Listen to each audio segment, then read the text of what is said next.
Hello, lovely students. Welcome back to my channel. Hi, Aim. This is Shifa. If you're new to my channel, please make sure to subscribe my channel for more similar content and video. And if you like my videos, do share with your classmates. So today we are going to continue our ongoing chapter. That is class 9 chapter number 1 set algebra का। ठीक है, उसमें आज हम क्या पढ़ेंगे? Practice set number 1.3 को आज हम कंटिन्यू करेंगे और इंशाल्लाह आज हम कंप्लीट करेंगे। सो ज्यादा टाइम वेस्ट नहीं करते हैं और एक्सरसाइज पे बढ़ते हैं। चलिए, तो students we are moving ahead to practice set number 1.3। उसका क्वेश्चन नंबर 1 हम देख रहे हैं। उसके क्वेश्चंस अगर आप देखोगे तो यहाँ पे पूछा गया है whether the statement is true or false। तो आपको 6 डिफरेंट क्वेश्चंस दिए हुए हैं इन योर टेक्स्ट बुक। मैंने कंपाइल करके एक कर दिया है। आप देखोगे हम यहाँ पे 6 अलग अलग कॉलम्स बना के उसको सॉल्व करेंगे। ठीक है, so without wasting time let's get start. मैं 6 डिफरेंट कॉलम्स बना रही हूँ।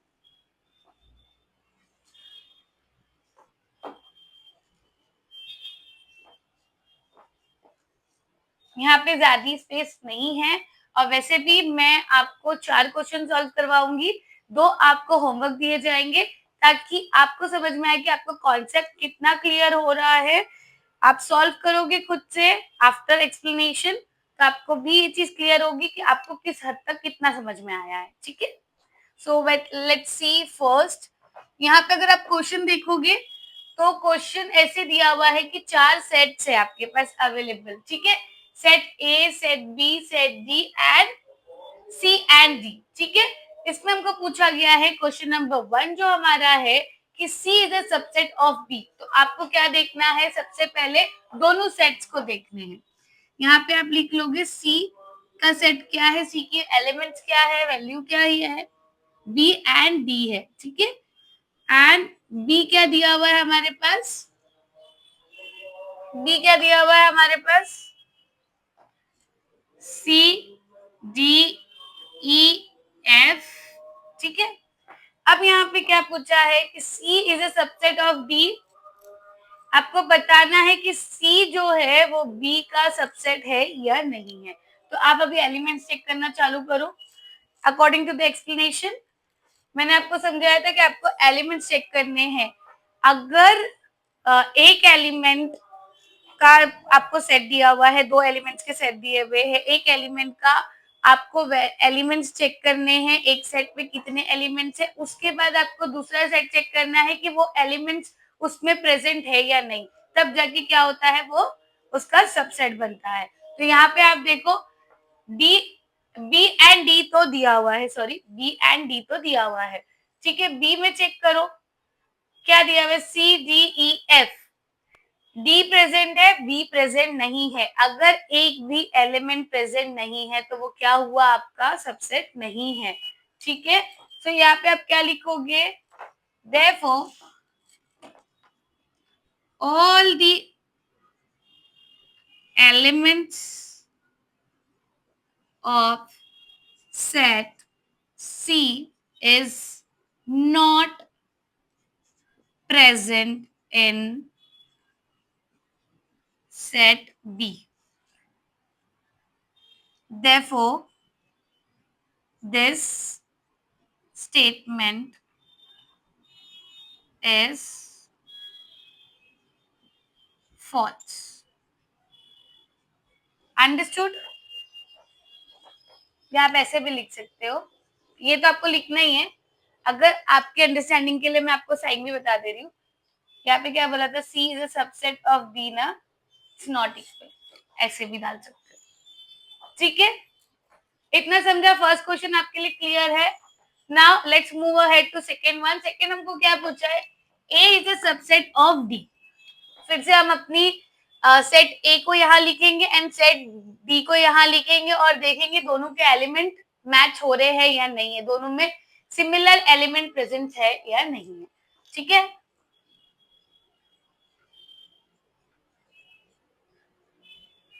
ठीक है, देखो ए में क्या एलिमेंट्स प्रेजेंट है, A B C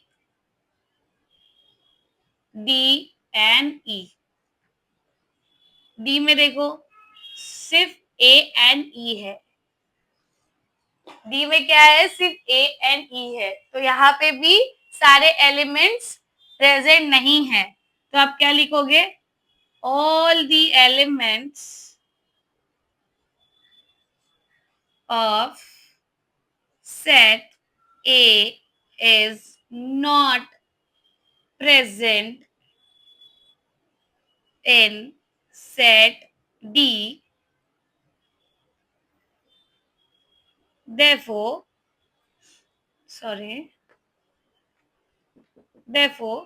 this statement is false. ठीक है, इतना समझा। Now will C third one. Confuse नहीं होना है, आपको देखना है क्या पूछा है। सी का पूछा है, सी को पूछा है तो सी के आपको सेट नीचे लिखना है। डी, अगर डी पूछा है सी के साथ तो आपको डी लिखना है। देन एलिमेंट्स चेक करने हैं, सबसेट में क्या होना चाहिए, each element should be present in another set. ठीक है, तो वो अगर होता है तो आपका स्टेटमेंट ट्रू होगा, अगर वो नहीं है तो आपका स्टेटमेंट क्या होगा, फॉल्स होगा। ठीक है, आप उसको ही दिमाग में रखो कि आपको दोनों के एलिमेंट्स को चेक करना है। ठीक है, now will C third one. D is a subset of D। फिर से हम D का एलिमेंट्स लिखेंगे A एंड E, एंड हमको देखना है B में क्या दिया हुआ है। ठीक है, C D E F। अब A और E है, यहाँ पे A कहीं पे भी नहीं है, E दिया हुआ है। ठीक है, तो फिर से वही आ जाएगा, all the elements of set D is not present in set B. ठीक है, therefore this statement is false. ठीक है, now let's move ahead to fourth. Fifth and sixth is homework for you. करके आपको चेक करना है आपको कितना समझा। ठीक है, now we'll move ahead to fourth one. Fourth में क्या पूछा है, देखो, D is a subset of A. D is a subset of A. Check करो है क्या, D का एलिमेंट्स लिख लो, D के वैल्यूज लिख लो कि ब्रैकेट में क्या दिया हुआ है, सेट में क्या प्रेजेंट है। देन A के लिख लो, A B C D E। ठीक है, अब मुझे बताओ D A का सबसेट बन सकता है, देख लो elements A and E, A and E present है A में, A एंड E प्रेजेंट है, मतलब D के सारे एलिमेंट्स A में प्रेजेंट है, तो D क्या बनेगा, A का सबसेट बन जाएगा। ठीक है, D क्या है, A का सबसेट है, क्योंकि A एंड E प्रेजेंट है, किसमें, सेट A में already A and E present है। ठीक है, ऐसे आपको चेक करना है, यहाँ पे नहीं था, यहाँ पे जब भी एलिमेंट्स दिए हुए थे स्टार्ट में जो सेट दिया हुआ था उसको दूसरे सेट का सबसेट बोला था, लेकिन उसमें वो एलिमेंट प्रेजेंट नहीं थे। लेकिन अगर आप यहाँ पे देखोगे D is a subset of A, so there is an element present in this. ठीक है, A में एलिमेंट्स है तो वो क्या बन जाएगा, D is a subset of A, तो ये स्टेटमेंट क्या हो जाएगा, ट्रू हो जाएगा। वैसे ही लिखना है, therefore all the elements of set D is present in set A. Therefore, this statement is true. Understood, मैंने आपको फॉल्स भी बता दिए, मैंने आपको ट्रू भी बता दिए। अब आपको होमवर्क करना है fifth and sixth. Now let's move ahead to question number second. और आपको ये चीज को बहुत ही अच्छे से पढ़ना है क्वेश्चन को और बहुत ही कॉन्सेंट्रेटली सॉल्व करना है, ठीक है।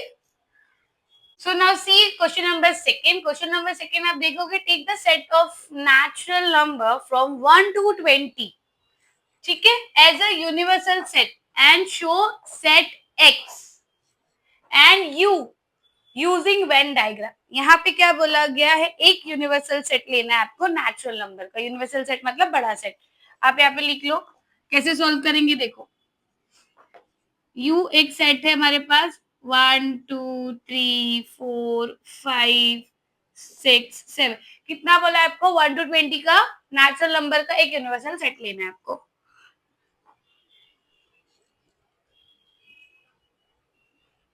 Eleven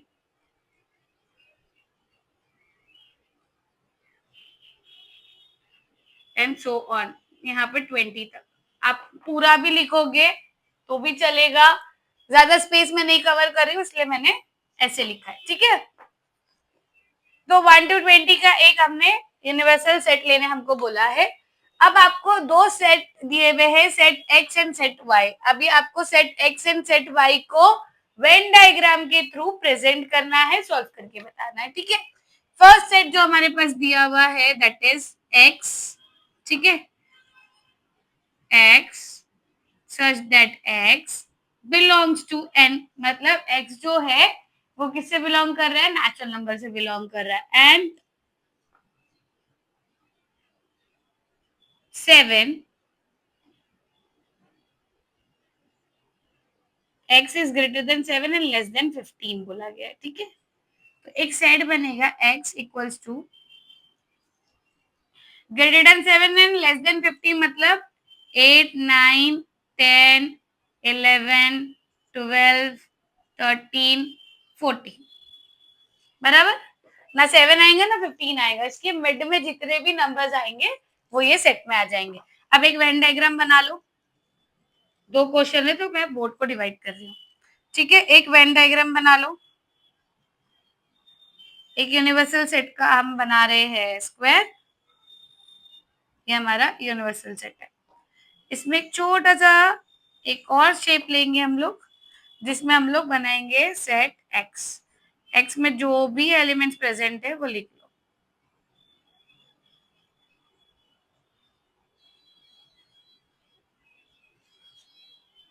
understood.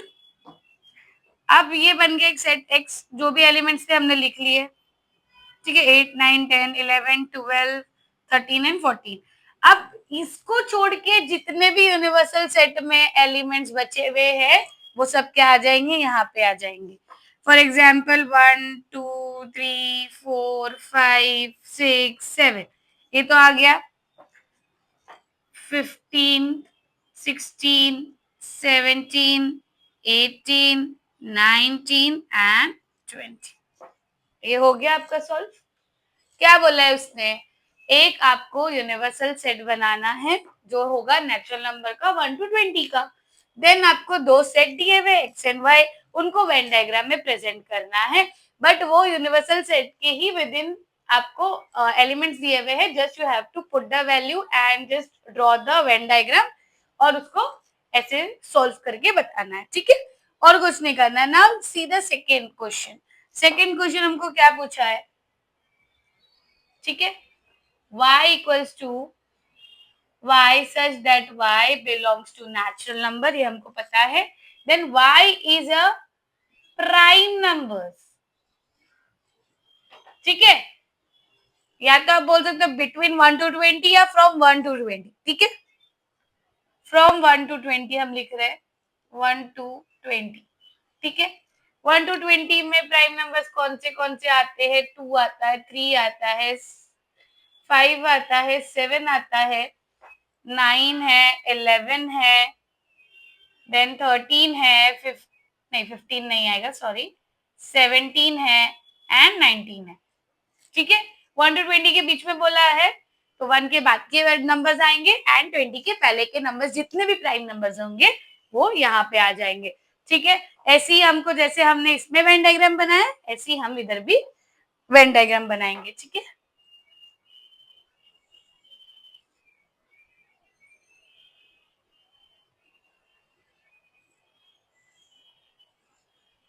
ठीक है, हमारा यूनिवर्सल सेट है। ठीक है, ये हमारा सेट वाई है, इसमें हमारे पास कितने एलिमेंट्स प्रेजेंट है वो सारे हम यहाँ पे लिख लेंगे। थोड़ा अच्छे से लिखना, स्पेस कम है मेरे पास, तो मैं ऐसे गुचड़ गुचम गुचम, समझ रहे हो आप, मैंने ना कम स्पेस के हिसाब से लिखा है, बट आप अच्छे से उसको थोड़ा सा बड़े स्पेस में लेके बनाना। ठीक है, एंड नाउ जो भी वैल्यूज बचेगी वो हम यहाँ पे लिख देंगे। 1 हो गया, 4 हो गया, 6 हो गया, 8 हो गया, देन 10 है, 12 है, 14 है, 15 है, 16 है, 18 है एंड 20। ठीक है, ठीक है, समझा? ऐसे ही आपको जब भी पेपर में क्वेश्चन आएंगे, क्वेश्चन को अच्छे से पढ़ना है कॉन्सेंट्रेटली, एंड देन उसका सोल्यूशन आपको आपके हिसाब से जो भी आपको एक्सप्लेनेशन मिला, जैसे आपको सॉल्व करना सिखा रहे, वेदर आप मेरे वीडियोस देख रहे हो या आप अपने स्कूल के हिसाब से जैसे टीचर सॉल्व करवा रही वैसे करो, लेकिन आपको ये ध्यान रखना है जो भी आप सॉल्यूशन दोगे उसका जो आंसर होना चाहिए वो एकदम नीट एंड क्लियर होना चाहिए। जैसे ये आपको समझ में आ रहा है, वेन डायग्राम समझ में आ रहा है कि मैंने वेन डायग्राम बनाया है 2 सेट के। ठीक है, यहाँ पे भी आपको समझ में आ रहा है, तो वैसे आपका नीट एंड क्लियर होना चाहिए और आपको क्वेश्चन बहुत अच्छे से पढ़ना है। Now let's move ahead to another question. So now see question number 3। उसमें हमें 2 सेट दिए हुए हैं, एक है यूनिवर्सल सेट, दूसरा है सेट, और 2 क्वेश्चन पूछे हुए हैं। 2 क्वेश्चन में से एक क्वेश्चन में आपको वेन डायग्राम प्रेजेंट करना है, दूसरे में आपको वेरीफाई करके मतलब प्रूफ करना है। ठीक है, सो आप सॉल्यूशन देखो, आपको समझ में आएगा और बहुत इजी है, बस आपको समझना आपको करना क्या है। ठीक है, तो क्वेश्चन को आपको उसके लिए बहुत अच्छे से पढ़ना है, एनालाइज करना है कि क्या बोला हुआ है, और उसके बाद आपको उसका सोल्यूशन करना है। ठीक है, नाउ सी, जो हमको फर्स्ट पूछा हुआ है उसमें हमको बोला गया है कि वेन डायग्राम आपको प्रेजेंट करना है किस किस का, set U, set P and complement of P का। सो सेट यू तो हमारे पास है,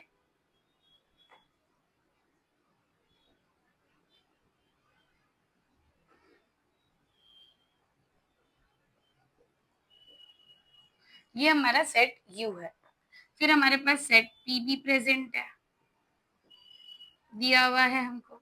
ठीक है, अब कॉम्प्लीमेंट ऑफ पी क्या है, जो भी एलिमेंट्स पी में प्रेजेंट है, जो भी एलिमेंट्स पी में प्रेजेंट है वो एलिमेंट्स को छोड़ के जितने भी एलिमेंट्स यू में प्रेजेंट है, सेट यू में मतलब सेट यूनिवर्स में प्रेजेंट है, यूनिवर्सल में प्रेजेंट है, उसके वो एलिमेंट सारे आपके कहाँ आ जाएंगे, कॉम्प्लीमेंट ऑफ पी में आ जाएंगे। यूनिवर्सल सेट जो मैंने आपको बोला है कि वो बड़ा सेट होता है, उसमें सारे सेट आ सकते हैं, तो वहां पे यह भी यही प्रूफ करने का है, ये एक छोटा एग्जाम्पल है, ये आपको समझाने के लिए भी मैं बता रही थी। लास्ट टाइम भी मैंने आपको एक्सप्लेन किया था कि आप जब भी क्वेश्चन पढ़ रहे हो उसको बहुत दिमाग से पढ़ो और बहुत ही ज्यादा कंसंट्रेशन लगा के उसको पढ़ो, ताकि आपको समझ में कि आपको सॉल्यूशन कौन सा इधर यूज करना है, कैसे आपको इसको सॉल्व करना है। ठीक है, अभी यहाँ पे बोला गया है कि आपको कॉम्प्लीमेंट ऑफ पी भी वेन डायग्राम में शो करना है। अगर आपने नहीं पढ़ा होता तो आप डायरेक्ट ये दोनों सेट को वेन डायग्राम में शो करके चले जाते, आपके मार्क्स वहीं पे कट जाते। उसके लिए आपको क्या करना है, कॉम्प्लीमेंट ऑफ पी को अभी यहाँ पे प्रेजेंट मतलब बताना है कि कॉम्प्लीमेंट ऑफ पी क्या है। कॉम्प्लीमेंट ऑफ पी क्या है, अभी मैंने आपको समझाया, डैश पी और डैश ये इसका सिंबल है how to present complement of P. ठीक है, जो भी एलिमेंट्स पी में प्रेजेंट है उसको छोड़ के जो भी एलिमेंट्स यूनिवर्सल सेट में प्रेजेंट है वो आपके क्या है, कॉम्प्लीमेंट ऑफ पी है। तो 1 तो पी में प्रेजेंट है तो 1 नहीं आएगा, 2, 3 and 7 is also there, then direct 8, 9, 10 is also there, so 11 and 12. This is your complement of P, set complement of P. ठीक है, ये आपका 3 सेट बन गया। अब इसको कुछ नहीं करना है, आपको वेन डायग्राम में प्रेजेंट करना है। वेन डायग्राम में प्रेजेंट करो, एक रेक्टेंगल बना लो। ठीक है, फिर उसके अंदर एक छोटा सा ये बना लो, ये आपका यूनिवर्सल सेट है, ये आपका सेट पी है। सेट पी के एलिमेंट्स इसमें पुट कर दो। अब जो भी बचा है वो ये स्पेस में आ जाएगा, मतलब कॉम्प्लीमेंट ऑफ पी आपका ये स्पेस है। ठीक है, 2, 8, 9, 11 एंड 12, ये आपका क्या है, कॉम्प्लीमेंट ऑफ पी। अब आप देख रहे हो ये सारे जितने भी एलिमेंट्स है दोनों में, वो सारे एलिमेंट्स यूनिवर्सल सेट में भी है प्रेजेंट, करेक्ट। तो वही सारे एलिमेंट्स कवर हो गए हमारे यहाँ पे, तो ये बन गया हमारा यूनिवर्सल सेट। क्या बन गया हमारा, यूनिवर्सल सेट। इतना इजी है। जो एक्सप्लेनेशन मैंने आपको प्रीवियस लेक्चर में दिए थे, वही चीजें अभी देखो आपको सम में सॉल्व करने में हेल्प हो रही है। ठीक है, नाउ सेकेंड क्वेश्चन जो हमको पूछा गया है वो है वेरीफाई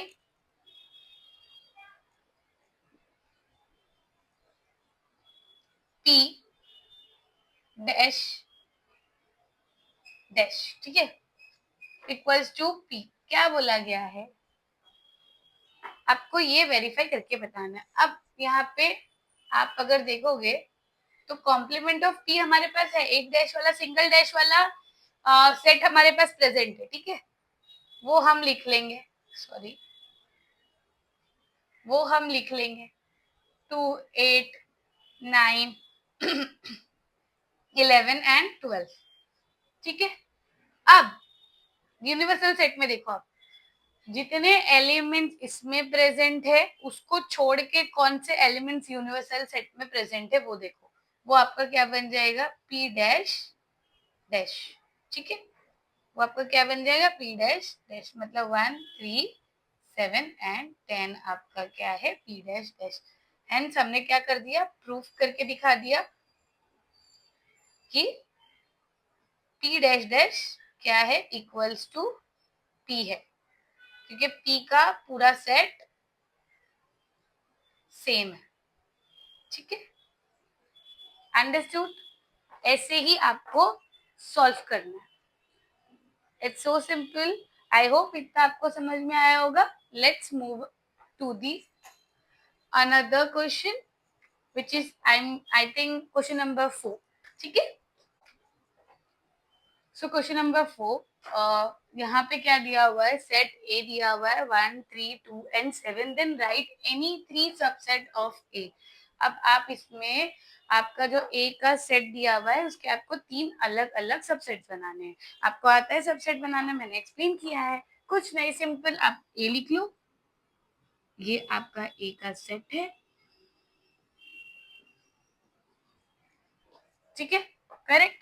अब इसके 3 सबसेट बना दो, बी है, सपोज मैंने बी में कुछ भी, आप कोई भी बना सकते हो, बस इतना ध्यान रखना कि ये तीनों, ये चारों एलिमेंट्स वो सबसेट्स में आने चाहिए। ठीक है, मैंने 3 एंड 7 ले लिया, मैंने सी में ले लिया सिर्फ 2, और मैंने डी में ले लिया 1, 7, 3। बन गया आपका सबसेट, तीनों सबसेट बन गए।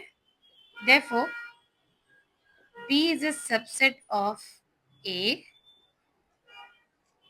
C is a subset of A and D is a subset of A.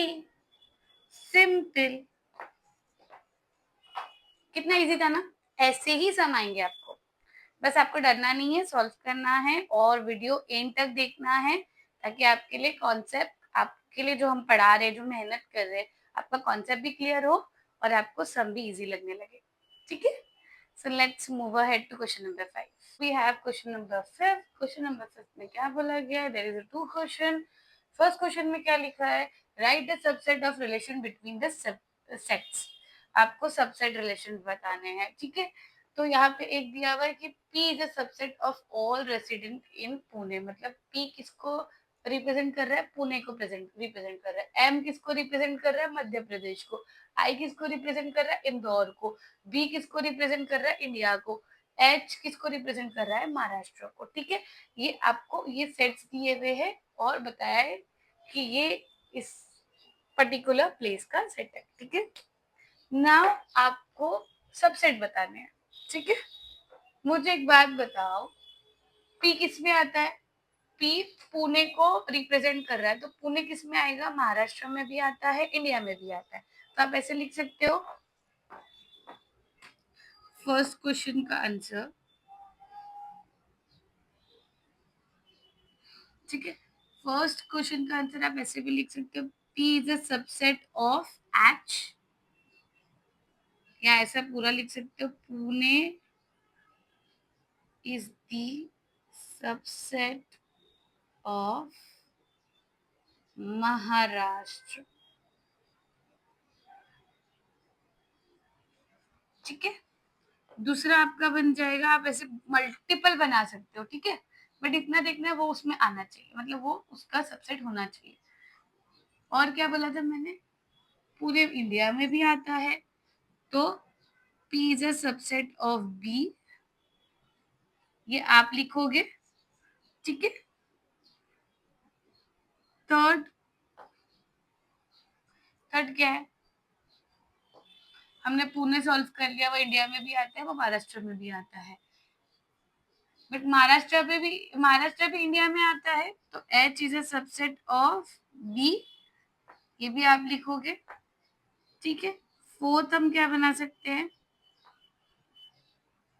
Indore Madhya Pradesh में आता है, तो I is a subset of M. Madhya Pradesh India में आता है, तो M is a subset of B.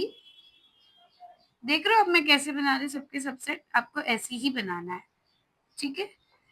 Then Indore भी इंडिया में आता है, करेक्ट, तो I is a subset of B. समझ में आया?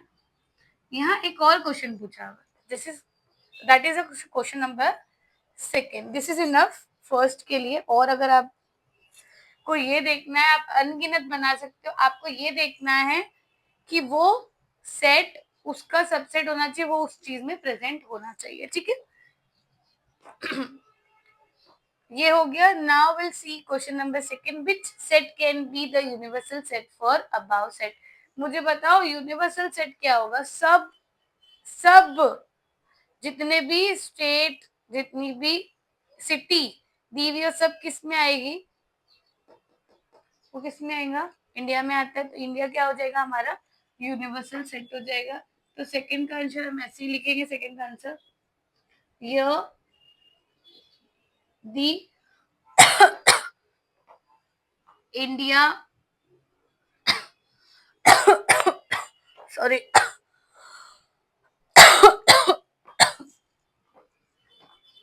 is a universal set.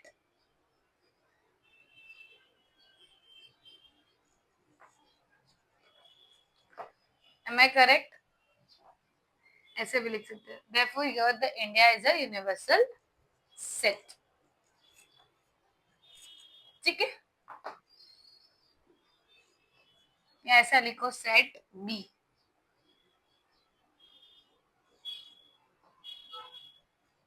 Set B है ना, set B is a universal set, ठीक है। इतना clear? Now will see question number 6। चलो चलो बच्चों, now see question number 6, which set of number could be the universal set for the set given below। आप देख रहे हो देयर इज टू क्वेश्चंस, एक ही क्वेश्चन में दो क्वेश्चन दिए हुए हैं। क्वेश्चन नंबर 1 में कुछ सेट्स दिए हुए हैं, क्वेश्चन नंबर 2 में कुछ सेट्स दिए हुए हैं। क्वेश्चन नंबर 1 के हम सेट सॉल्व करेंगे, क्वेश्चन नंबर 2 आपके लिए होमवर्क होगा, ठीक है। बहुत इजी रहेगा ये, अगर आप समझ लोगे तो आपके लिए ये करना बहुत इजी है। Now see set A, set ए क्या है? सेट ऑफ मल्टीपल्स ऑफ 5, ठीक है। यहाँ पे लिखते हैं solution, set A set of multiples of 5, तो हम ऐसे लिख सकते हैं 5, 10, 15, 20 and so on. Multiples of 5 बोल रहा है, तो कितने भी हो सकते हैं, अनगिनत, इंफिनिटी तक। इसलिए हमने क्या किया है, इसको डैश डैश डैश, ठीक है।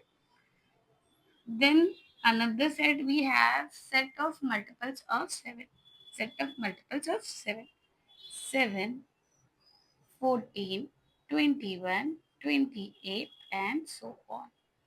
ये भी अनगिनत होगी। यहाँ पे मैं एक चीज लिखना भूल गई कि सेट ऑफ मल्टीपल ऑफ 7 आप ऊपर लिख लेना, ठीक है। देन सेट सी क्या हमारे पास है, set of multiples of 12, same procedure, 12, 24, 36, 48 and so on, ठीक है। अब मुझे ये बताओ, ये सारे जितने भी नंबर्स है वो नेचुरल नंबर्स में भी आते हैं, होल नंबर में भी आते हैं, इंटीजर्स में भी आते हैं एंड पी अपॉन क्यू के फॉर्म में रैशनल नंबर्स में भी आएंगे। अब मैं ये आपको क्यों बता रही हूँ, क्योंकि यहाँ पे हमको और कुछ पूछा गया। क्या पूछा गया है कि आपको यूनिवर्सल सेट बताना है, इन सेट में से आपको बताना है कि यूनिवर्सल सेट कौन सा सेट है। इसलिए मैंने आपको ये इन्फॉर्मेशन दी है कि अगर यहाँ पे नेचुरल नंबर का सेट है तो 1, 2, 3, 4, 5 एंड सो ऑन, ये नंबर्स नेचुरल नंबर में भी आएंगे। अगर होल नंबर का सेट है तो 0 से स्टार्ट होता है, 1, 2, 3, 4 एंड सो ऑन, ठीक है। तो ये नंबर होल नंबर में भी आएंगे। देन इंटीजर्स का अगर सेट है तो इंटीजर में नेगेटिव पॉजिटिव नंबर्स होते हैं, आपको पता होगा, मैंने बताया भी है और ये हम पहले से पढ़ के आ रहे हैं, तो हमें ये पता है, ठीक है। सो ऑन, यहाँ से भी सो ऑन, तो ये नंबर्स इंटीजर्स में भी आएंगे। और क्यू जो हमारा पी अपॉन क्यू के फॉर्मेट में नंबर्स होते हैं, ये नंबर उसमें भी आएंगे। सो अभी क्या करें, हम एक देयरफॉर लिख सकते हैं, क्या लिख सकते हैं, all the set that is A, B and C are present in all the above set. Correct? All these sets, यहाँ पे आप या all the बोलो या all बोलो,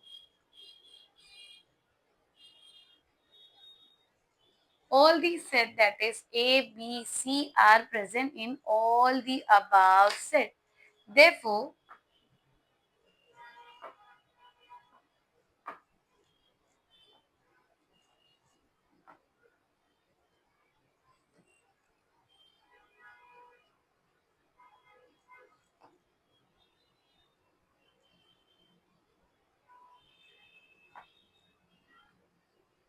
the universal set can be from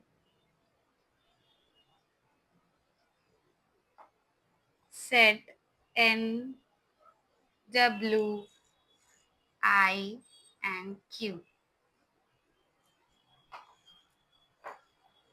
या आप ऐसे लिख सकते हो एनी वन अबाव सेट, ऐसे भी लिख सकते हो from any one above set, या आप ऐसे लिख सकते हो the universal set can be from set N, W, I, Q। Simple, समझ में आया। सेकेंड भी आपको ऐसे ही सॉल्व करना है, हमको मल्टीपल्स पूछा था, वही नंबर्स हमको natural number, whole number, integers और रैशनल नंबर्स में मिलेंगे Q upon P upon Q के फॉर्म में। सो हमने क्या लिखा, जो भी एलिमेंट्स, जो भी ऐसे आ जाएगा ये, एक minute, all the elements of set, all the elements of set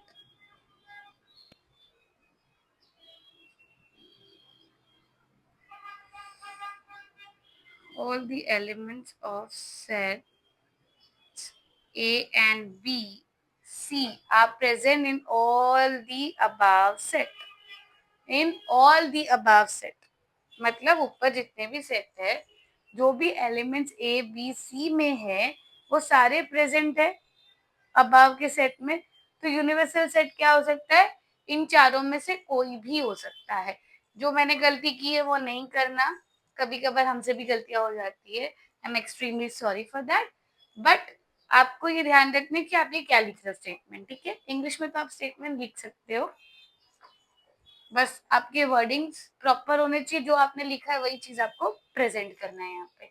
ठीक है, next now will move ahead to question number 7. और क्वेश्चन नंबर 6 का सेकेंड वाला आपके लिए होमवर्क है. जैसे ही आपने ये किया है वैसे ही आपको करना है. बहुत इजी है. ठीक है. So now student question number 7 and this is the last question of the day. मतलब इस लेक्चर का लास्ट क्वेश्चन है. And now we are solving that. यहाँ पे कॉन्सेंट्रेटली देखो क्या बोला गया है क्वेश्चन में. क्वेश्चन नंबर 7 में बोला गया है let all the students of a class is an universal set. मतलब जितने भी स्टूडेंट आपकी क्लास में है वो क्या है? एक यूनिवर्सल सेट है. ठीक है, उनको उसने क्या किया है? यूनिवर्सल सेट बना दिया. ठीक है, उसके बाद let's set A be the students who secure 50% और मोर मार्क्स इन मैथ्स. ठीक है, ए जो सेट है वो कौन से बच्चों का है? जिसने 50% और 50% से ज्यादा मार्क्स मैथ्स में लाए हैं. अब इसने क्या पूछा है? कॉम्प्लीमेंट ऑफ ए बताओ. तो लॉजिकली ये है कि अगर 50%, अगर यूनिवर्सल सेट पूरी क्लास का है और उसमें से सेट ए जो है वो 50% स्टूडेंट्स का, अगर 50% से ज्यादा मार्क्स लाने वाले स्टूडेंट्स का है, सो कॉम्प्लीमेंट ऑफ सेट क्या होगा? जिन बच्चों ने उससे कम मार्क्स लाए हैं. मैं लिख के बताती आपको समझेगा ना. सी, कंफ्यूज नहीं होना है, समझना है क्वेश्चन को. और फिर कोई भी आप जब स्टेप ले रहे हो, आप सॉल्व करने जा रहे हो, तो पहले क्वेश्चन को अच्छे से समझोगे, उसके बाद उस चीज को आप सॉल्व करोगे. हड़बड़ी में जाके फटाफट फटाफट फटाफट सॉल्व नहीं करना. पहले समझना और ज्यादा टाइम नहीं लगाना क्वेश्चन पढ़ने के लिए, क्योंकि पेपर्स में ऑलरेडी हमारे पास कम टाइम होता है सॉल्व करने के लिए. तो आपको ऐसी आप प्रैक्टिस करते रहो तो आपको आदत हो जाए. और जब आपके सामने वो क्वेश्चन आए तो आप फटाफट फटाफट सॉल्व कर सको. आपका वहां पे टाइम वेस्ट नहीं होना चाहिए. भले आपका प्रैक्टिस के टाइम पे टाइम वेस्ट होगा, चलेगा. आपको टाइम लगेगा क्वेश्चन पढ़ने में, समझने में, सॉल्यूशन देखने में, सॉल्यूशन को समझने में, लेकिन पेपर में नहीं होना चाहिए. इसके लिए आपको क्या करना पड़ेगा? प्रैक्टिस करना पड़ेगा. और जब आप जब वीडियोस देख रहे हो या आप क्लास में भी जा रहे हो या आप अपने स्कूल में भी जा रहे हो, तो जब आप पढ़ रहे हो तो आपका ये बहुत इंपॉर्टेंट है कि आपका पूरा फोकस होना चाहिए उधर. आपके पास आपकी टेक्स्ट बुक होनी चाहिए, आपकी नोटबुक होनी चाहिए. मैं भी जब आपको पढ़ा रही हूँ तो आपके पास आपकी टेक्स्ट बुक और नोटबुक्स दोनों होनी चाहिए, ताकि जब भी आप मेरे साथ भी पढ़ रहे हो तो आप फटाफट फटाफट मेरे साथ सॉल्व कर सको, ताकि आपके जो भी डाउट्स होंगे, जो भी चीजें होंगी, वो क्लियर होती जाएगी. करेक्ट. लेट्स अब आ जाते वापस हम अपने क्वेश्चन पे. सो यहाँ पे एक यूनिवर्सल सेट बना लेते हैं हम लोग. ठीक है, यूनिवर्सल सेट क्या है? All the students